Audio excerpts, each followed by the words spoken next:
Hello peoples! Welcome to another episode of World of Warcraft Dungeon Progression Challenge. As you can see, I am in the lower left corner of the Silithus zone. It's a funny name for you. Tongue twister in itself. So, I'm here so that I could run the Ruins of Ahn'Qiraj raid. Oh, look at that, a rare spawn. Status. Nope. Would be nice for a level 55 to 60 character, I guess, I suppose. Oh yeah, as you can see, I've started farming mats for Sulfuras. The materials required to learn dark iron smelting were pretty easy to get. I just flew around Burning Steppes and Searing Gorge. And once in a while I may get a Star Ruby, so I only need one more of those. And it seems the best place to get dark iron ore is in Molten Core itself, so I'll have to wait weekly for that. The hardest part is Sulfuron Ingot. So, welcome to the Ruins of Ahn'Qiraj. Which way do I go first? Suppose I'll go straight, then this way, and then double back, and up around there. Okay, so here it is. You are. First come in, a couple guards out the front. I think I can pass them? Yes. Now the trash here, they will charge you, knock you up into the air, which is slightly annoying. Especially if you're trying to pull a whole bunch at a time and clear the whole thing very quickly. Yeah, as you can see, I have very little mobility after pulling so many.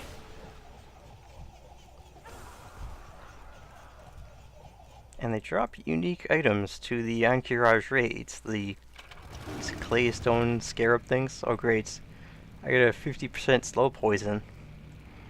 Look at me go! Slow motion. And the bosses in these raids, not only the temple but also the ruins of Ahn'Qiraj, they drop keys to open these scarab coffers. Now the clay, stone scarabs, gold scarabs, whatever, all those, they can be used to exchange for, I guess, Ahn'Qiraj tier sets. Okay, so you come to the first boss, Kurinax. Okay, easy enough. He does have a quicksand ability. Nope, no gear for me. He has a quicksand ability that slows and I think it silences. So he would be kited around a whole lot. And really you don't want to stand in that stuff anyways.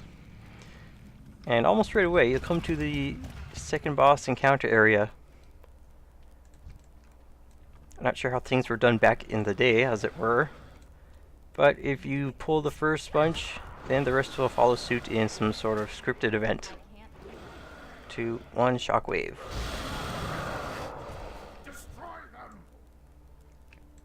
See, and then they come at you one at a time. One at a time. There's no actual loot here until the very end, though. There's the boss in the back, General Rajax. Now, so far, I think this is because it's a 10-man raid. Bosses and mobs don't really seem that to take very long to kill.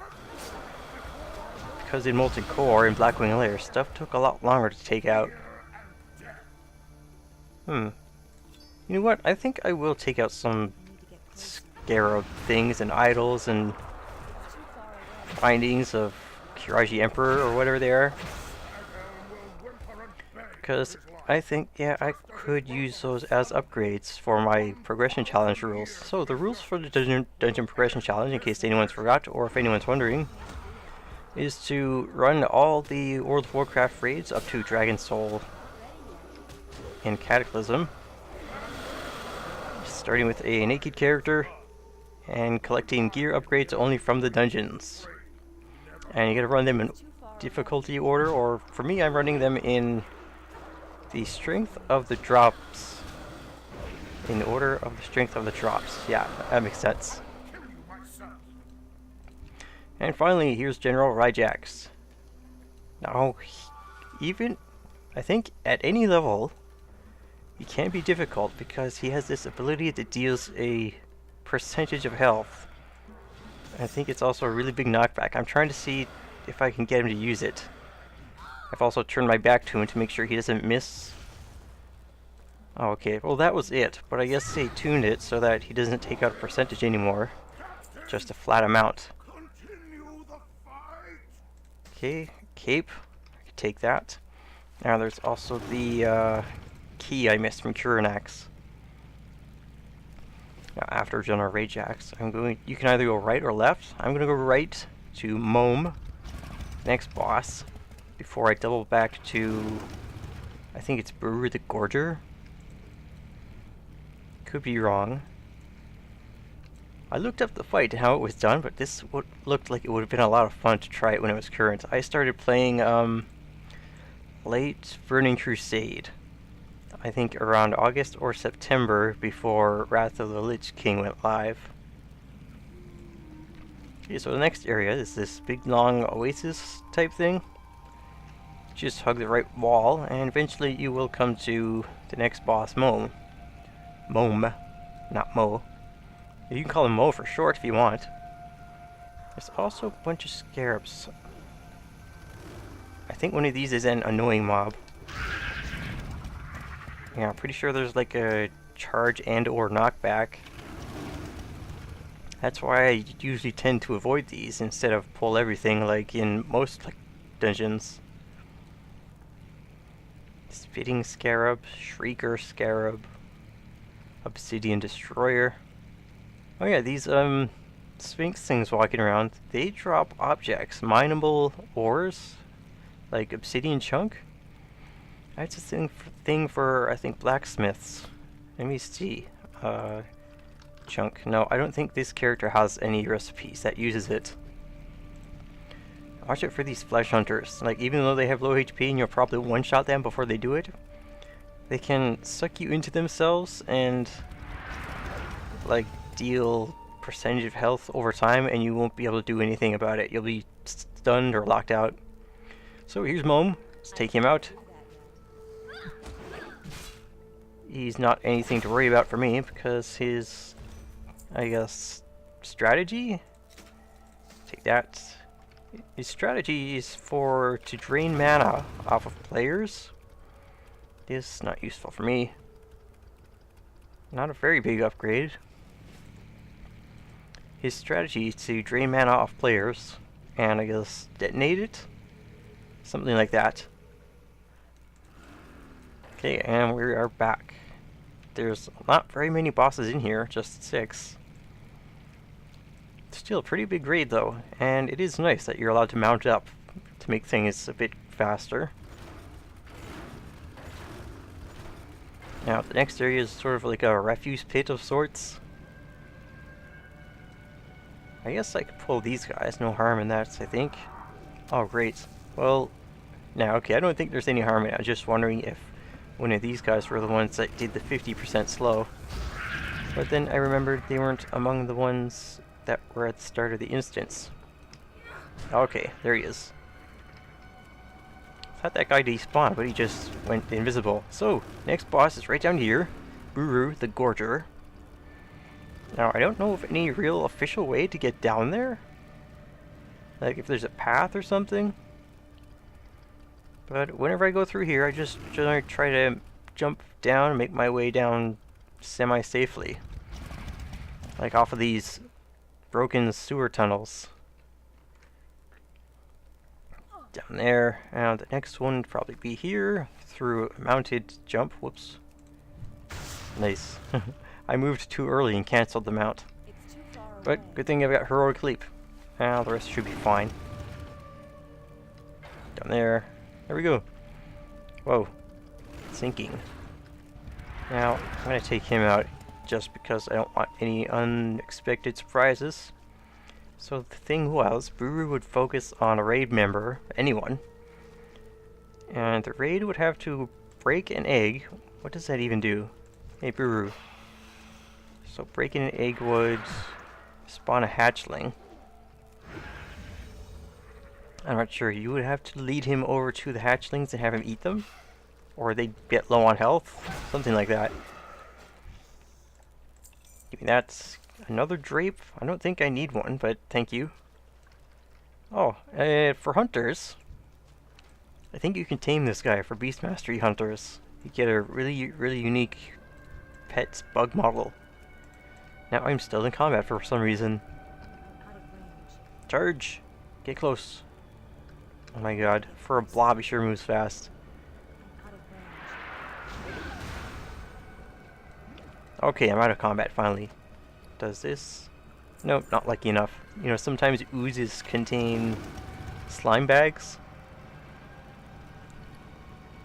And if you're lucky, that slime bag can contain that disgusting oozling pet.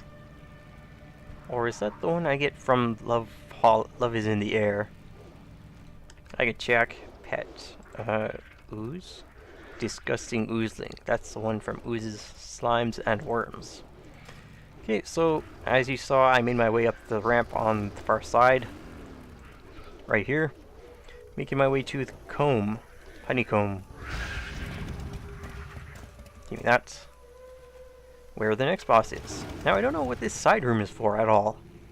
It's just there. A few maggots, but that's it.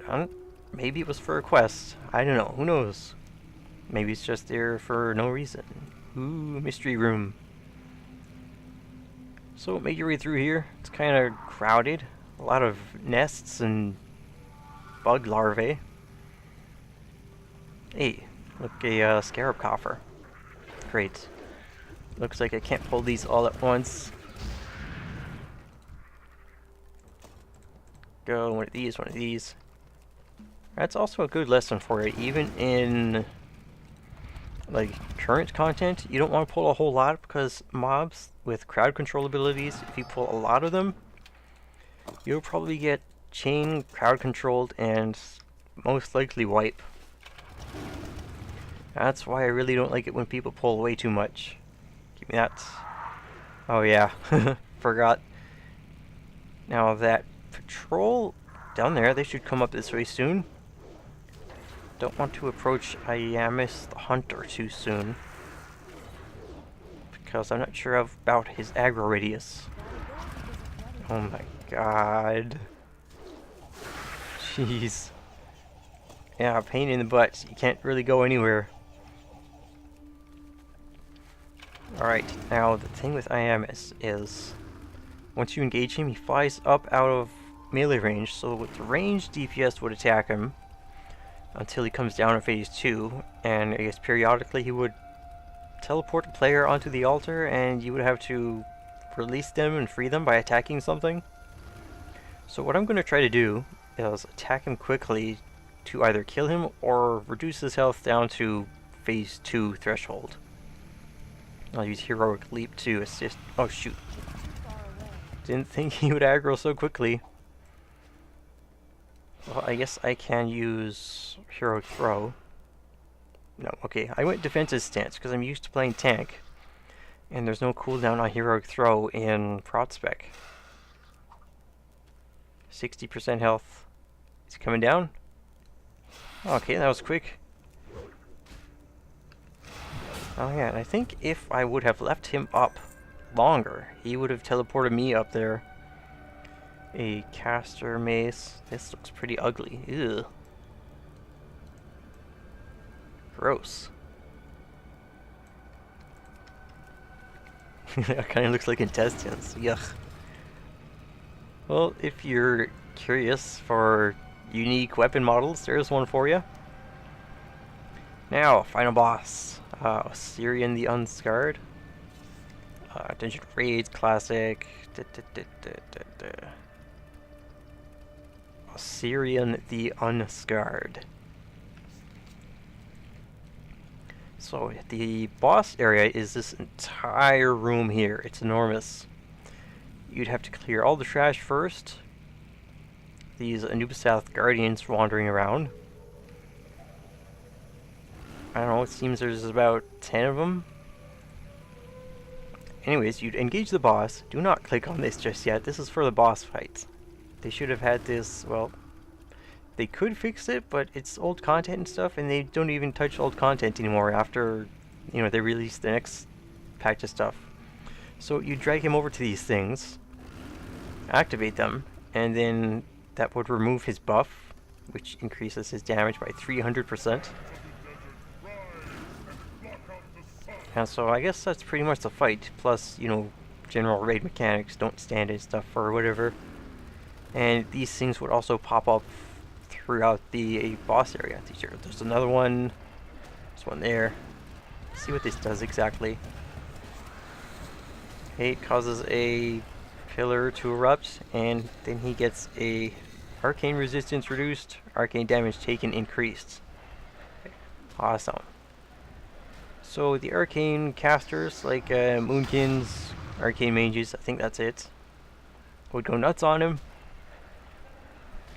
Now I don't know if you're supposed to wait, or if you can use another one as much as you want. What's this gonna do? Anything?